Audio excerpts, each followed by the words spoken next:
Hey, good afternoon. Don Ward and Sam Ward here from Ward's Nursery to speak with you folks today about soils and composting in particular. For starters, Mother Nature is the best composter of all time. She's the all-star. Everything that we do in gardening is just a way of mimicking nature at its finest.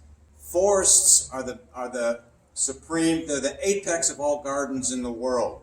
And so what I did was I grabbed a little bit of soil from the garden just to demonstrate. All the leaf matter, leaves, needles, branches, fruit, and anything else that plants produce fall to the ground, right? And there on the ground, it stays kind of dry at the top and forms something that looks like this. See. Hey, pine needles, leaves, miscellaneous fruit. That's a raspberry stalk. Anyway, is our future compost, but in the meanwhile, it serves the second function of compost, the mulching agent, okay?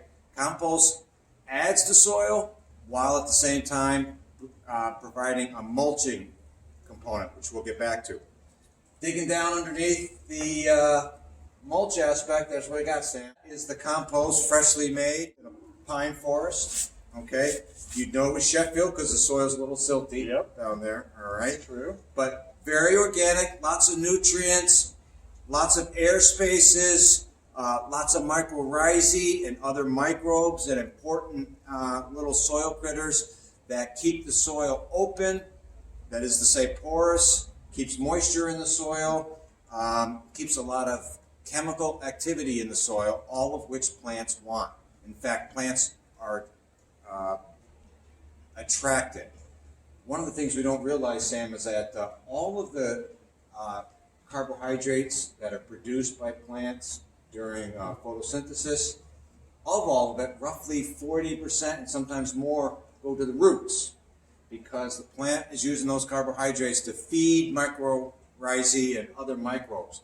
Plants are purposely attracting, hey, plants are gardening themselves. They got a little garden going on around their root space. And they're doing it, pumping out carbohydrates in order to attract fungi and other critters that in turn produce nutrients by breaking down organic material. Right. And the plant takes those nutrients in to grow and to stay healthy, both. Okay? So that's the basic theory. And I have a question for you. Yes. So I go hiking a lot, and I go out into the woods in the summer, and I see all the vegetation doing well. And so you're saying this is the compost. What's different when you bring it into your backyard? It's more of an urban environment. Why would you need composts and things like that?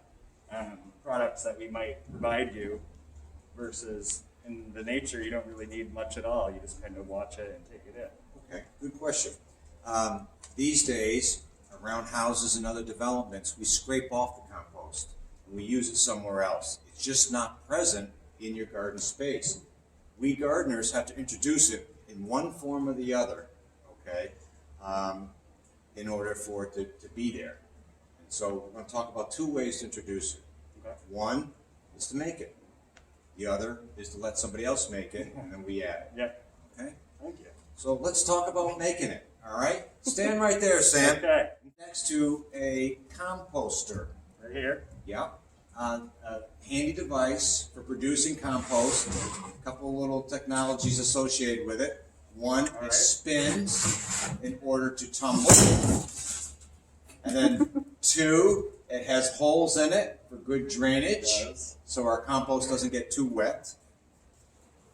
And three, it's black. You know why it's black? Why is it black? It's black because it absorbs sun. Yep. And higher temperatures speed up the composting process. All right? We don't have all day. We're not a forest here. All right? We need compost and we need it quick in a couple of months' time. So in it goes, spin, add water, put it outside where the sun shines on it, nice dark temperature. Darkness absorbs that heat, and the compost is ready sooner rather than later. All right? Now, just shooting down here for a second. Compost. Compost is kitchen scraps. I grabbed the waste can from the lunchroom upstairs here at Ward's just to go through it for a second. It doesn't have to be this full, nor does yours. you can take a lot of what you're throwing in the trash and compost it. So, for instance, here, Sam, What do we got? we'll get a little collection going. You can throw it right in here. Compostable, right? Organic leaves. Here's some avocado. It's from my lunch. Here's a lime, a lemon. Yes, citrus is compostable. You could add citrus. Here's some a dead flower stalk. All right. Napkin, paper. Well, Paper. one It's a gets huge in there. one. It's still good. It's compostable. It's primarily wood fiber. Okay. Let's see. That's too gooey. I'm not going to grab that. But we are at a garden center, and we have a lot of flowers. They don't all sell, unfortunately. We can throw those in the compost too, and so on. Eggshells. Here's a little Coca-Cola. A little extra Coca-Cola, Get some orange sugar juice, in whatever's there. left over, that can go in. That's not a problem. Empty your bottles. Tea. Dump my tea in. This trash can composter has a mix of coffee, tea bags, veggie scraps, fruit scraps, eggshells, rice, grain, pasta, but it could use some leaves, some paper, some more dried yard clippings to get the composting going. And basically that's the composting process. Now, other things that we do to help enhance our home brew compost is we add nutrients to it, okay? This is one product that's made to actually inoculate the compost. We're adding microbes and nutrients for those microbes with this particular product here, okay? You might add compost from one of the manufacturers, like cow manure. You have gloves on, Sam? I do. Okay, here's some cow manure. Cows are composters. Okay, a barrel. In goes grains and other feed. Out comes broken down plant material with microbes already associated with them. Voodoo composted cow manure has a heavier, denser feel than some others. The McEnroe organic compost has peat moss in the mix, which makes it a little bit lighter. The Coast of Maine organic lobster compost, or quaddy blend, includes lobster and crab meal to increase calcium. Plan to use compost everywhere in your garden. Use it to amend native soils when planting, work into all your garden soils to improve the structure and introduce microbes, sprinkle on lawns to improve turf soil, apply it around trees, apply it on gardens a few times a year as mulch. Mix with potting soil. What do I want to indoor know gardening. when I get my tree at home and I'm going to plant it outside? What do I want to know about compost and the planting process? All right, Sam. One more use of compost is as a soil additive, amending agent when we put our trees and shrubs in the ground. Okay, we're going to dig the hole, of course. Then we're going to mix the soil that comes out of the hole. We want at least a 50% addition of compost to the existing soil. And by doing so, we're adding organic material to the root zone. We're adding microbes, very importantly, to the rooting area. And we're putting some material that will hold water a little longer than maybe the native soils will as well. So all these things are basically helping the tree or shrub or perennial adjust to their new home. Exactly. And help get the rooting in place. And off to a better start. Just curious, what kind of products or items in your house should you not be adding to your compost mix when you're feeding your own compost? Don't add to your compost anything that will be poisonous to microbes or nutrients. Anything that is highly chemical or highly concentrated, like too much lime could do more harm than good. Too much fertilizer could do more harm than good. Best that the compost be a mixture, not just all of one type of product, not all citrus, not all asparagus, not all, whatever, a mix. I tend to use that compost or that volume, I'll place it around my existing plants. In other words, I will fertilize with compost, okay? But when it comes to my vegetable garden, all right, I want to add a good 1 inch of compost across my entire vegetable garden, all right? These days, we're not tilling the garden anymore. We're coming into spring. With a winter crop, the winter crop ideally has died back, or we're cutting it down, one or the other, for spring. And at that point, we're going to add at least an inch of compost across it. That's why we're holding shovel and rake at this point. And if I'm new to the vegetable growing scene, like many people have been over the last year or two, and I've just started my first raised bed, how much compost do I want versus how much potting soil do I want? Is there anything else I want to add? Okay, good question.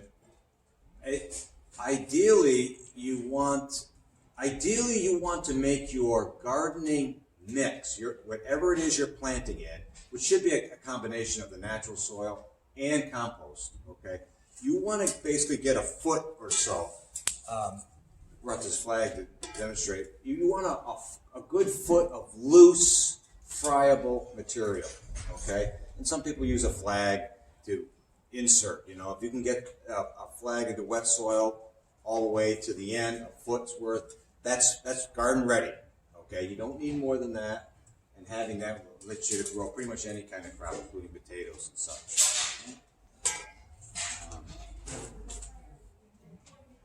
So that's get it spread out and get it planted. Just a couple more tips. We don't like to step on our compost, okay? Why do all this work to have a good open porous soil and then to compress it, all right, which takes away the value of the soil. We just keep adding as it goes and let it get turned in over time. Once we have our compost out and we do our planting and so on, we do need some sort of layer. We need that top layer that would occur in a forest. We need to mimic that in our gardens as well. In the forest, we call it duff. In our gardens, we call it mulch. Okay. And again, just grabbing the natural mulch here, you'll see it's often kind of a woody or piney material. We sell bark for it and so on. But in a vegetable garden, bark is hard to work with. Okay, it's hard to work around. So these days, we advocate that you just put another layer of compost, as a mulching agent. The first layer breaks down into the soil. Second layer serves as moisture retention, prevents weed seeds from getting in, and just covers and protects the microbes in the soil. These days, some mulch products are available with compost in them. So they'll have a ground bark, ground wood. We appreciate having the opportunity to share this information and this program with you. We're both very passionate about it. And if you do have more questions, here he is. Yep. Come on down to Ward's and find Sam. I'll be on the road somewhere, but see Sam, okay? Thanks Thank for you. tuning in.